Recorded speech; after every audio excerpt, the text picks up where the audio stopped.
these Russian language, non-KYC, instant exchange style services. So essentially, these are websites that are in Russian. However, there is no corporate entity behind them. There's no registration behind them in most instances. But then there's one really telling part of it, which is these instant services. The goal is to either swap fiat to crypto, vice versa, or crypto to crypto in real time. Hello, and welcome to Public Key. This is your host, Ian Andrews. Russia has become an international force using cryptocurrency for everything from sanctions evasion to ransomware attacks, and most recently, interference and disinformation campaigns targeting the U.S. elections. Today I have the pleasure of speaking with two of my colleagues who are experts in this area. Val Kennedy, who's Director of Intelligence Solutions for our international business, and Andrew Fearman, who's Head of National Security Intelligence, on the heels of the recent announcement that Russia is enacting significant legislation changes, including legalizing cryptocurrency mining and permitting the use of crypto for international payments.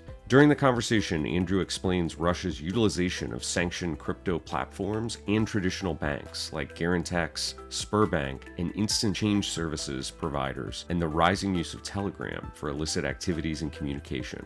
Val highlights the global implications of their election interference and disruptive tactics across the US, Europe, and beyond, while sharing her thoughts on Russia's affiliated media firms that were funneling millions of dollars to US-based influencers to spread propaganda, the use of bot networks, and the troubling rise of online platforms selling compromised social media accounts. With the American presidential elections upcoming and 2024 being the biggest election year in the world, this episode is more important than ever. You're going to notice we reference several blogs, articles, podcasts, and reports related to the subject matter, and you can find all those resources and their associated links by heading to the show notes. Now, on to the episode. Today, we're going to talk Russia. I've brought two of my colleagues, both experts in their respective fields. Valerie Kennedy, who's Director of Intelligence for International here at Chainalysis, and Andrew Fearman, who's Head of National Security Intelligence at Chainalysis. Val, Andrew, welcome to the show. Thanks for having us. Excited to be on. Thanks, Ian. This has been a busy news month or a couple months when it comes to Russia. So we're going to dive deep into everything that's going on related to Russia, crypto, sanctions, which I know our audience is very excited about. But Val, this is your first time on Public Key. Maybe we can start with a little bit of an introduction. How do you find yourself here at Chainalysis leading our investigations team? Yeah, so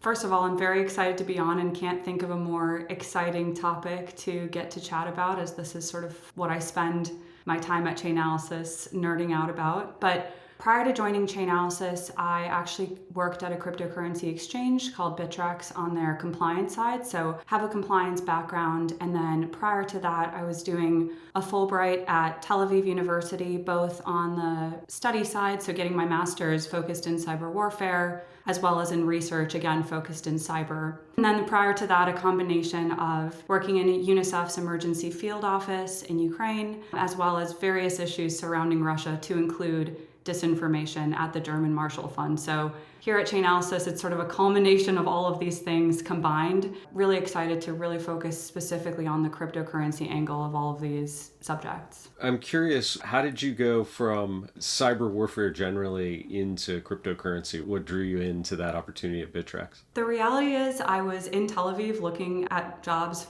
in Washington, D.C., and this bizarre cryptocurrency compliance job came on my radar. So I remember running around professors asking them if we think this is legit or not. It was still sort of earlier stages of cryptocurrency. I think many have a similar story. And I just decided to take the risk, and it turned out to be one of the best decisions in my career. At Bittrex, I was actually a Chainalysis user, so that's how I initially heard about Chainalysis. That's amazing. What was the response when you asked your professors? Did they laugh at you and say, "No way, this crypto thing's crazy, Val. Don't do that to your career"? He was like, how bad can it be? Why not try it out? You're already in cyber, you're crazy enough, so this isn't a far shot. The best advice ever. Now, Andrew, this is your second time on the program, so people that are regular listeners maybe remember our past episode, but give us a quick rundown on your background prior to joining Chainalysis and what sets you up as an expert in this world of international sanctions. So I spent about a decade in financial crimes compliance in the traditional finance world, primarily focusing on sanctions compliance. And I think one of the things that I realized pretty early on is that people who are subject to sanctions aren't going to be overly willing to put their information through the know your customer process at a mainstream financial institution. And so that kind of started begging the question of how do bad actors evade detection, assuming that they are still utilizing traditional finance as part of their laundering mechanisms. And so with that, really focused a lot on sanctions and building out proactive investigative sanctions compliance programs. And when it comes to entities that are trying to avoid detection, they're typically going to try to use the newest mechanism or the newest technique out there to try to get around it. And that inevitably led my investigative research and intelligence collection to the world of crypto. And I was introduced to Chainalysis through some work meetings and all went from there. This has been the most fascinating, unique field, echoing Valerie's sentiment on that. And I think the collision of the work that each of you do at Chainalysis, it probably has an epicenter right in Russia, where the activity, be it ransomware or elections interference or sanctions evasion, Russia ticks the box on all three. For listeners that maybe haven't been paying attention, we're deep into election season here in the United States. And there's been quite a lot of news recently about Russia and their attempts to interfere in the election through propaganda. The topic of Russia, the election interference, sanctions evasion, but they've also started adopting crypto, it appears, to circumvent some of the sanctions that are maybe restricting international commerce. So Andrew, maybe I can start with you because there's been some recent legislative changes that have happened in Russia to enable businesses to actually use crypto for international payments. Talk to us about what the significance of that change is. Absolutely. So there have been two real major legislative points that have come into play in Russia, and Russia's kind of gone back and forth over the last few years on where they stand with crypto. But most recently, it's already been enacted in beginning of September. It was essentially a bill to facilitate cross-border payments, particularly via cryptocurrency within Russia. And then there's a second legislation around cryptocurrency mining, which will take place in November. And so what both of these do is facilitate the oversight and control by the Central Bank of Russia in order to drive cryptocurrency usage mainstream for both profiting within Russia as well as facilitating cross-border payments. But this really comes a lot in the light of a lot of the sanctions that have been happening. I mean, we're talking about massive, broad sanctions within Russia. And I think one of the recent ones that really came to focus for me is the secondary sanctions risk that's been applied to traditional financial institutions in Russia. So essentially, what that means is that if you're not just sanctioned and put on the SDN list, but you're also subject to secondary sanctions, which means that any company or individual that is considered to be doing significant transactions with any of those entities also may be subject to sanctions. So it can be used as a deterrent in third countries getting involved in doing business with sanctioned Russian banks that are subject to secondary sanctions. And so in light of this, I think this has potentially been part of the driver to build out some of this new legislation to facilitate some of these other mechanisms as far as how they move money, evade sanctions, and all of the above. So the idea is if Treasury OFAC hasn't sanctioned a particular individual or a particular financial institution in Russia, there are still pathways to transfer money there. But this secondary sanctions exposure that you described basically says you could be subject to interacting with a sanctioned entity, really anybody that's in Russia. If you're doing business with them, transferring currency, you've got that risk. And it sort of makes it very difficult for any sort of international finance to take place. Is that sort of the layman's assessment of what's happening there? So long as those entities are utilizing the traditional financial institutions in Russia that are subject to secondary sanctions, the involvement of using them would prohibit any sort of activity and potentially put those other institutions at risk. So when we start talking about relationships with other countries, say China, that may cool some of the effects of that relationship because of the risk to China of having their financial institutions sanctioned as a result of engaging with those Russian banks that are subject to secondary sanctions. I would be remiss not to add that Russia's got a serious problem here too in terms of what currencies they'll use for this type of activity. So in Russia's perfect world, they would have used a central bank digital currency, which they're in the process of developing like several other states. That's been pretty slow to develop, slow to test. So they're going to need to use different types of cryptocurrencies instead for these types of payments. And now they're grappling with the idea of of whether or not they should be using a stable coin or other types of cryptocurrencies that they then develop. So I think one interesting point here to watch is what type of currency they'll end up gravitating to, how quickly compliance officers are able to then respond to that different typology. And the other note that I'd like to make is Russia didn't want to make this decision. Really, in their perfect world, again, they'd use a centralized digital currency, they'd have full control over this process, but it is really a response, like Andrew said, to multilateral, strong sanctions regimes where they're having to seek an alternative. And internally within Russia, they're still framing this as a patriotic effort. It's both patriotic as it is economic, where Russia is now needing to figure out a way to keep their economy strong. But again, the challenge here will be the response from their partners like Iran and China, and whether or not they want to be subject then to those possible secondary sanctions. It's interesting takeaway that this is actually a reflection of the success that the sanctions program led by Europe and the US has had over the last 2 years. You mentioned compliance officers at crypto exchanges. What would you suggest, Val, particularly since you've come from that world? Like, what should they be doing knowing that this is likely to show up on their doorstep here shortly? It's a really challenging question. I think it's going to involve, for better or for worse, taking a more comprehensive look at any services coming out of Russia or in Russia-backed states. So wherein before we could just look at, sanctioned exchanges or services or ones that we know have a tie to the regime, now we'll be looking at these smaller exchanges and services that may have nexus to the regime. The due diligence process is just going to become, in some ways, increasingly laborious, ensuring that we check the boxes and we know whether or not there's any registration within Moscow or any agents within Moscow. It's going to involve more OSINT than previously. So just a more thorough understanding of basically any exchange or service that touches Russia. I think that really kind of dives into one of the things I was thinking about, which is there's a certain typology of service that's already out there today that I think there is a lot of challenges in grappling with, which is these Russian language, non-KYC, instant exchange style services. So essentially, these are websites that are in Russian. However, there is no corporate entity behind them. There's no registration behind them in most instances. So there's no clear confirmation, at least from our perspective, that they are in fact based out of Russia. But then there's one really telling part of it, which is these instant services. The goal is to either swap fiat to crypto, vice versa, or crypto to crypto in real time. And what these services are offering is on and off ramping with sanctioned Russian banks. So you can quite literally, as an individual in Russia who otherwise has a bank account at a sanctioned bank, let's just pick Sberbank as an example here. An individual can't use their Sberbank account to transfer or receive money in traditional fiat currency today. But what they can do is go to one of these instant exchanges, connect their bank account at Sberbank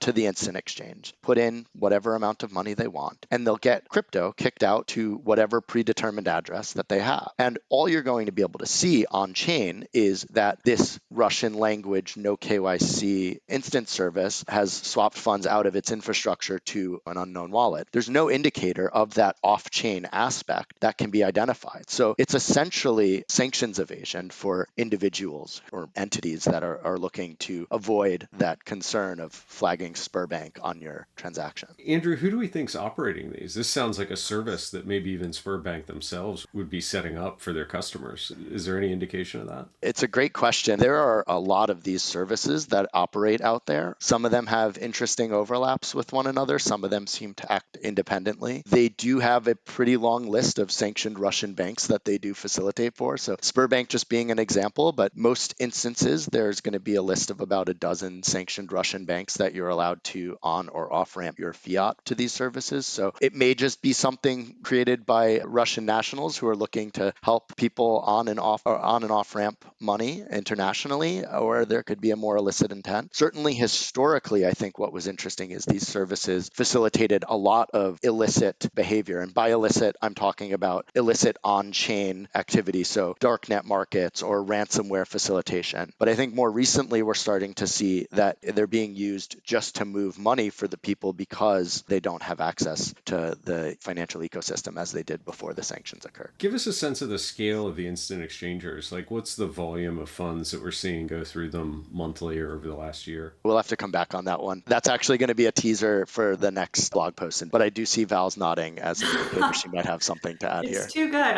There's so much to say. I think we could go on for hours, but just further to Andrew's point about sort of the volume of these services, one thing that we've been discovering is that there's such a thing as what are called turnkey exchange services. One is actually located in Federation Tower, home to the world's largest money launderers, and that actually offers those interested in setting up their own exchanges, including instant exchangers, all of the infrastructure, forum street creds, chat bots, basically everything that you need to stand up one of these exchanges. So when one gets discovered or even designated, it's really easy and as cheap as an investment of $5,000 to be able to set up another one. So in some ways, this is really like whack-a-mole, and you can start to see the ease at which these can be stood up. That's incredible. So only $5,000 fee to stand one of these up. I mean, that's basically available to anyone operating in the space. And I would assume that you're probably making reasonably good money for that relatively small investment if you're taking fees on a decent volume of exchange funds, right? Yes, absolutely. And again, one of the most interesting things to me is that you don't just get the infrastructure, but you get the street creds on these forums because you immediately get that built-in customer base as well. Interesting. Have we been able to ascertain who's behind the exchange as a service offering? Is it any of the overlap maybe to some of the organizations that have offered like ransomware as a service platforms? We haven't been able to see that yet, but we're in the process of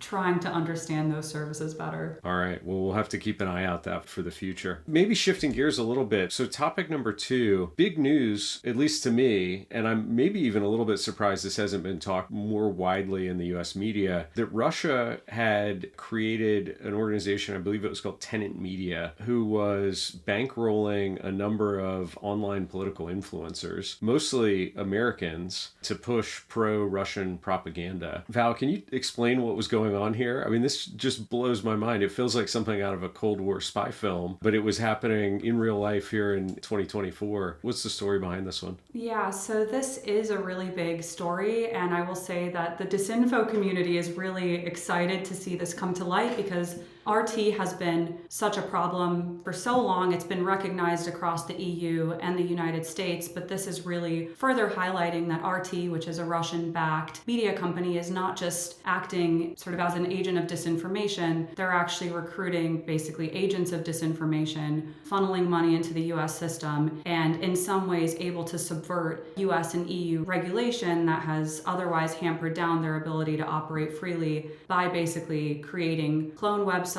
or recruiting American agents, for example, in this case. So the story here is really that RT, a couple of those affiliated with RT, funneled somewhere short of $10 million into Tenant Media, which is a Tennessee-based media company that then paid their media influencers to put out Russian messages. And those media influencers were allegedly unwitting to any of this, but the folks at the highest echelons of Tenant Media were aware that they were in fact in cooperation with RT agents. So we see a lot of attention on this because, again, although RT has been recognized as an agent of the Russian government, this is being put out through trusted American influencers or trusted by a certain community, and that has made Russian messaging much more easier to masquerade. It's one thing to tune into RT, what used to be called Russia Today. It was very clear, like, well, if I'm watching this, I'm getting the Russian perspective on whatever topic they're discussing. It's quite a bit different when you see an American in your Instagram Reels feed kind of covering a topic. And now, of course, we know that that was really Russian disinformation just being funneled straight to them. Yes, that's right. And that was actually happening at the same time as what's called or known as doppelganger, which was the creation of websites that were meant to clone, again, trusted,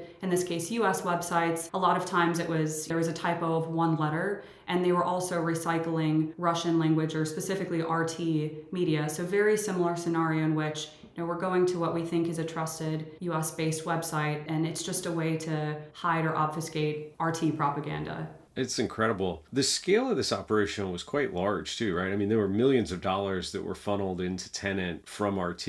Is there potential that there's other recipients of all that money that has yet to come to light? Like, I wonder how big the reach and influence campaign actually was. Yeah, this is really big, and RT has been in hot water and in the news for similar types of operations over the last few months and even years. What I think is the most interesting one is recent US DOJ takedown of of a RT-funded troll farm that took place on X. So there was a takedown of 968 X accounts that were also propagating Russian propaganda. And in that case, it was very interesting because the way that they were registering those X accounts actually had a cryptocurrency nexus. So again, similarly funded by RT, another big propaganda network that was in the media just a few months ago. So to your point, Ian, I think we're going to continue to see this type of news come to light. Talk more about the cryptocurrency nexus inside of the X bot network. Sure. So the challenge with these bot networks is really how to subvert the verification process, because X has, of course, ramped up their efforts to be able to detect this kind of thing.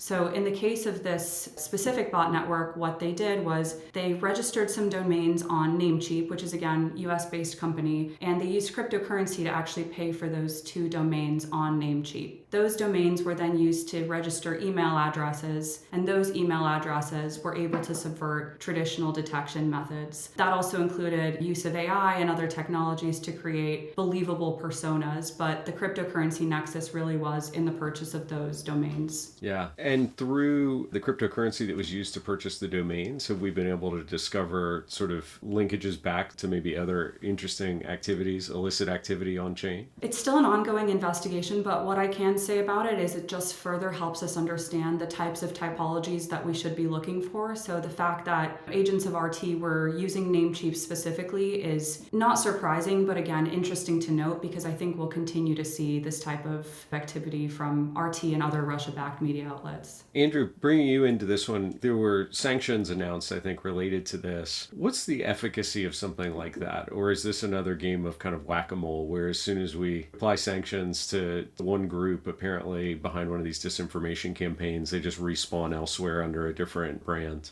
I think it really depends on the entity, the operation, and the underlying regarding the sanctions event. So take from 2021, Southfront was sanctioned by OFAC as a primary Russian disinfo campaign operated by the FSB, I believe. And in that instance, they're still soliciting cryptocurrency donations to this day. They're occasionally changing their addresses and updating it, but the amount of funds coming in via cryptocurrency are pretty limited. And so I think in reality, it's not going to be driving their program forward when we're talking about thousands of dollars. But what that might mean for the broader ecosystem, I'm not so sure. It may help deter donors from donating to them, the ability to take action against those donors to the cash out points that Southfront is using. But I don't think that's really their primary intent of what they're doing. Alternatively, you have an individual like Ilya Gambashidze, who some of his addresses were sanctioned by OFAC, included in his designation, and he was involved in disinformation campaigns. But again, those were the personal accounts that he was using, and so that information wasn't necessarily open source to anyone outside of those in the know prior to the designation. And so with that said, that might disrupt the use of those wallets, but I think ultimately it is a bit challenging to identify the true efficacy of the cryptocurrency aspect in those examples. But I think there are a lot of unique insights that can be peeled back from that. Yeah, and just to add to your point too, Andrew, just around sanctions and whether or not they're effective, one way in which I think sanctions are interesting and in some ways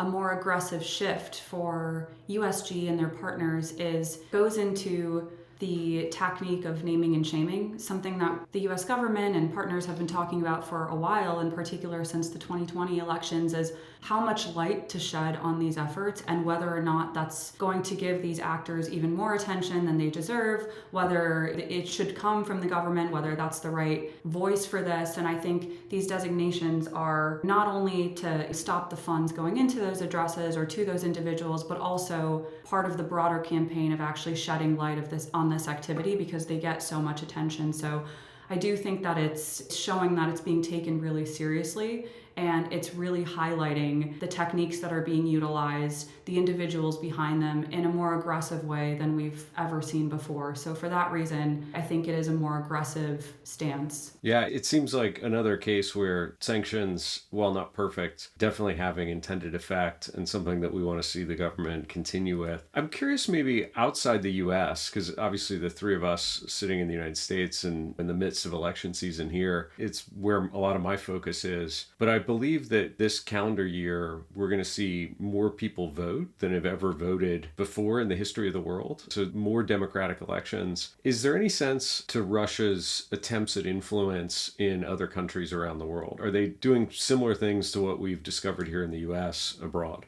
Unfortunately, they are, and it really is a global effort. And it's not just Russia, too. We're seeing similar types of efforts from China and Iran. Russia is just the loudest and possibly most pervasive in this space, but we're certainly seeing these types of efforts globally. One that we're watching right now are the Moldova elections, which are coming up, where we've certainly seen Russia interfere from an election perspective. We're also seeing Russia fund general disruption campaigns across Europe as well, where they're paying for espionage using cryptocurrency. A story broke late last year where Russia was paying for spies in Poland using cryptocurrency in a way that can be seen as a form of influence or interference. Similarly, paying for just general disruption around the election cycle across Europe, to include setting buses on fire, paying off MPs, all types of activities aimed at one goal, really around subversion and sowing distrust in democracies globally.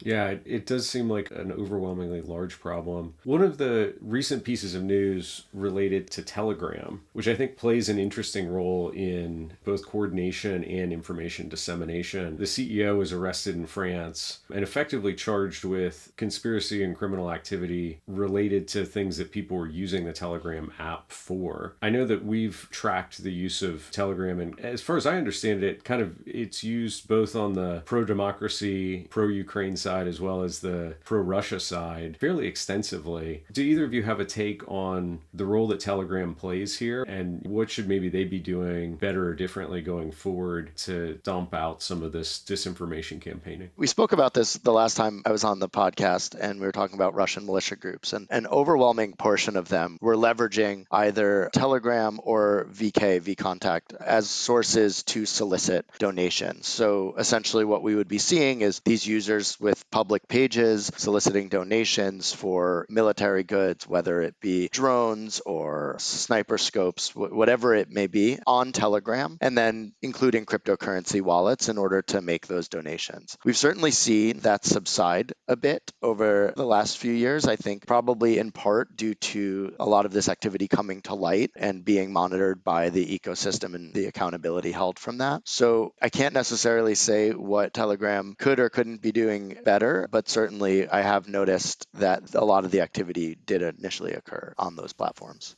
Now, we recently published a whole report focusing on this topic of malign interference into elections. And one of the companies, I guess, was called Ubar Store, an illicit website where people and groups can purchase stolen, compromised social media accounts. What's the story with Ubar? What kind of role are they playing in this whole process of spreading disinformation? Yeah, great question, Ian. So Ubar is really one example of many, many types of services that allow for payment in cryptocurrency, among other types of methods. And Ubar in particular was interesting to us because it's very much targeted at Russian individuals. The reason I say that is because it's fully and exclusively in the Russian language. The language is clearly written by a Russian native speaker, and the purpose of Ubar is really to offer bulk social media accounts in different Western states at a very cheap price. So you can go on to Ubar and for as cheap as 10 cents an account, buy 50 Facebook accounts instantly. Wow. So it's a stolen credentials or compromised credentials service that is key infrastructure for disinformation campaigns or other types of illicit campaigns. Hearing that makes me question anybody that I don't know personally. Like any content that I see online, I'm sort of like, well, is this a real person? Is this a bot? Is it a real person using a stolen account? It almost seems like we need some sort of online identity system where we can actually verify that humans are behind the content that we're reading, right? I know, I wish there was a technology that would allow for a trustless verification system. It definitely makes you want to question everything that you see online, though, and a little bit skeptical, I would say, of news and information unless you can truly trust the source. Good social media hygiene right there, Ian. That's right. For anybody who's online, that's my advice for the day. It's definitely true, though, because one thing that I found to be very interesting is, these efforts aren't new. We saw this in the 2020 elections. We saw But prior to that, in 2016, what's really new is the emergence of more advanced technologies that not only make this cheaper and more instant, but also more believable. So when we look at the profiling of these accounts, they're using artificial intelligence. These individual profiles all have souls. They're literally called souls. And so the profiles of the individuals are much more complex. They're speaking more authentically. So I agree with you. We really have to be skeptical about everything that's out there. Unbelievable. All right, Andrew. So there was another sanction that came out recently related to 400 entities across the Russian military supply chain and included a number of manufacturers in the unmanned aerial vehicle or UAV space. And I understand there's a bit of a crypto nexus there as well. Can you kind of unpack what the sanction was about, kind of on-chain perspective that we discovered there? I think what made this particular designation interesting is it's not the first time that OFAC has designated Russian militia groups. It's not the first time Russia has designated militia groups with cryptocurrency addresses. But what we're seeing in this case, which I find to be particularly interesting, is that off-chain aspect of it aligns very clearly, at least from a hypothetical perspective, with what we're seeing on-chain. So the entity named KB Vostok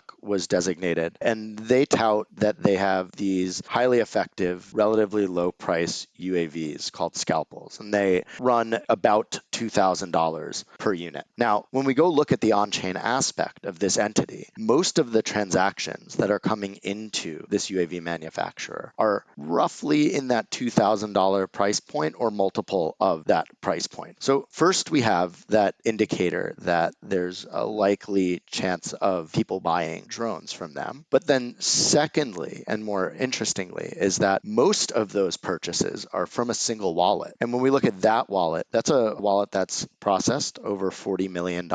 And so at that scale, who's buying $2,000 UAVs from a Russian UAV manufacturer that has publicly stated that they are selling their UAV products to the Russian military? Then that kind of leads to the question of, well, who is this wallet belong to that's processed over $40 million? And then we see that that wallet has off-ramped a lot of its money to Garantex, which is, for those of you not aware, is a sanctioned Russian cryptocurrency exchange designated in April of 2022. Unlike its predecessors and counterparts that have been sanctioned, Garantex has continued to operate and has processed almost $100 billion total in its lifespan. And so the fact that this unknown buyer is purchasing cheap UAVs from this producer, has processed that kind of money, and is off-ramping a lot of its funds at Garantex, which is known for facilitating the off-ramping for a lot of other illicit activity, namely ransomware payments and other illicit aspects of the Russian crypto ecosystem. It begs to wonder, who is this entity and who else are they operating with? And I think this is the first time we've really seen that. In a lot of the past designations with crypto, we've seen donation amount, $50, $1,000, $500, whatever it is. And because while they are soliciting donations for specific items to facilitate their militia efforts, we don't necessarily know exactly what it's for. But in this case, we have a UAV manufacturer that sells one thing, which is roughly $2,000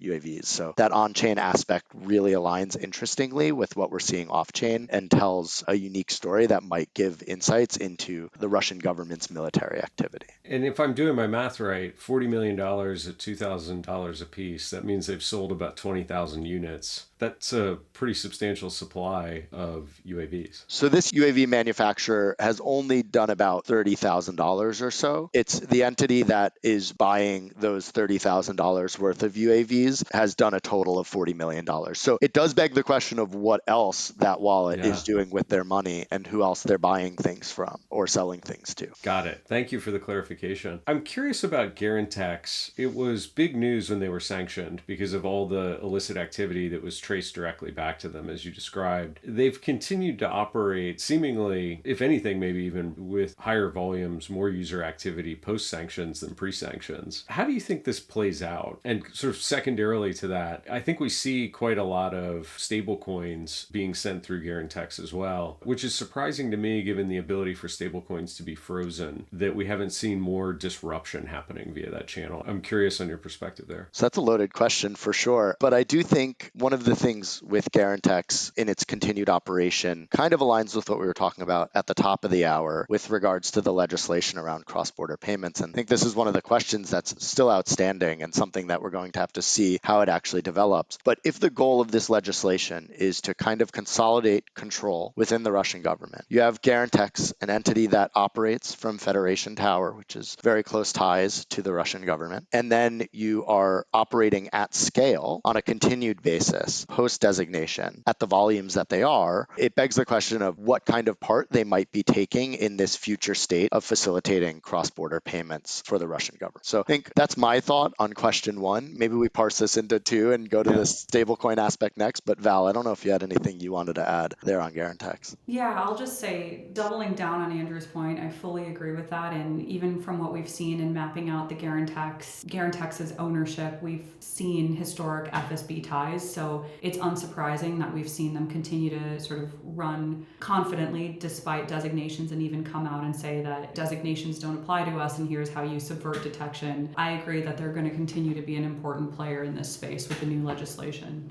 I think moving over to the second part of your question on stablecoins, I think the interesting thing there is when you're subject to sanction, you're in a highly volatile ecosystem, you're going to be looking for a stable source of funds, right? So with the ruble value diving all the time, there's that risk of having any money in rubles. So the goal is to get it into the most stable, safest place. So I think the stablecoin concept kind of applies not just to Russia, but really anywhere where there's volatile local currency or comprehensive sanctions within that jurisdiction that you're operating in. With that said, when it comes to Garantex and disruption, I think one of the big challenges is they are fully aware they're sanctioned. They even came out so much 2 days after they were designated by OFAC on Facebook and announced that, like, we're not in the US, we're going to keep working. So they weren't really trying to hide any point that they were going to continue operating. And so I think they've just become more complex in the way that they're operating their service infrastructure in order to avoid detection. So I don't think this is so much an issue of just stablecoin issuers sitting on the ability to freeze hundreds of millions or billions of dollars. They're moving their infrastructure around in a way intentionally to attempt to avoid detection. And maybe this is a good point to transition to our last few questions here. So Val, I think we've laid out, if I were a compliance officer, I'd be a little bit afraid at the challenge that sits in front of me between the elections and the military sanctions. There's a lot going on. It all seems to have an element of cryptocurrency, if not a direct nexus and focus. If I'm sitting at a cryptocurrency business in a compliance role, what should I be doing to detect and prevent this stuff and protect my platform, kind of fulfilling my job responsibilities? Yeah, like we talked about at the start here, it's going to be taking a more comprehensive look at these heavily sanctioned regimes like the Russian Federation. So really looking at mapping out the networks, mapping out location, not just where someone might be listing their registration address, but also which persons are involved in the organization, just ensuring that you're not on-ramping anyone who you shouldn't be. I will say again, a positive impact of the designations is that it does put more of that out in light. I think prior to that, we really held that type of information close to the chest. So it does make it easier for compliance officers to see cryptocurrency addresses actually listed in designations, to see business names listed in designations. That will make the plight a little bit easier. And the other thing that is more specific to malign influence, in particular disinformation, is the amounts don't have to be large. Like we chatted about, it's, this is pretty cheap to do. In particular, buying infrastructure is inexpensive. So ensuring that we're not just looking at large amounts, but also the overall typologies. So really understanding the risk associated and the risk profiles associated with this type of activity, whether that be nexus to a sanctioned regime like the Russian Federation and purchasing certain types of infrastructure and nexus to other illicit types of activity, really ensuring that the risk profile is built out in a way that's not just looking at amounts. But it's an ongoing challenge, and I'm hoping that more of this that comes to light, the easier it will get for compliance officers globally. But it's certainly not an easy task. That's right. We feel for our friends and colleagues in compliance. It's a big challenge. I don't envy you. Andrew, last thought from you. I'm curious, we've talked a lot about Russia here, but I sense that it's not solely Russian Federation. There's some allies that are influencing activities here all around the world that we should probably be paying attention to. I know you and the team are working on some interesting research. Maybe preview where this is all going, what we can expect to hear more about as we go later in the year. I think there is an unlimited number of topics to unpack here. But first and foremost, I think top of mind with regards to Russia is going to be seeing how this legislation actually plays out in reality. So what does it mean for cross-border payments? Will Russia resort to using services like Garantex? Will they create new platforms? Will it be clearly government-backed, or will they try to have a veil of, hey, this is a private business and it's just being overseen by the Russian government? And then when it comes to the mining aspect, how will they monetize? How will they oversee it? And how will that really play into the ecosystem? But when we're talking more broadly, there's a lot of other things coming in discussion. There's the BRICS community, which includes countries like Iran and China, in addition to Russia, as well as a handful of others. But the question will be whether there's going to be blockchain initiatives actually followed through on there. There have been talks about it openly. So I think the development of that relationship and where that might go is going to play into things. There's been talks of Iran, Russia, gold-backed stablecoin or something of that nature. So, I mean, there's an endless realm of avenues for us to be taking a look at and monitoring, and just really curious to see where this will go coming into the end of this year and into next year. All right. Well, folks are going to have to stay tuned because obviously this space is not slowing down and the incredible things just keep coming. So thank you both, Val and Andrew, for joining the podcast today. Loved all the insights. Great conversation. Thanks for having me. Thanks for having us. Well, just as we finished recording this episode, the German authorities, in collaboration with international law enforcement agencies, announced the result of Operation Final Change. This effort was led by the German Federal Criminal Police Office and shut down almost 50 crypto money laundering platforms and their users, which included ransomware groups, darknet market traders, and botnet operators who use such services to introduce extorted ransom money or other criminal proceeds into the regular currency cycle. Just like Andrew described in detail during the episode, these were platforms used for money laundering, where it was possible to exchange conventional fiat, such as euros, for cryptocurrencies. Authorities even let users know that this was your final exchange, telling them that they had seized the servers of these change services, have all the data, including those user information, and that the tracing will begin soon. For a list of the shutdown money laundering platforms and a full press release from German authorities, head down to the show notes. If you enjoyed what you heard today, do me a favor. Open up your podcast app, rate the show, give us a review, tell us what you liked. Even better, you can share the podcast with your friends. And of course, make sure you subscribe so you don't miss the next episode.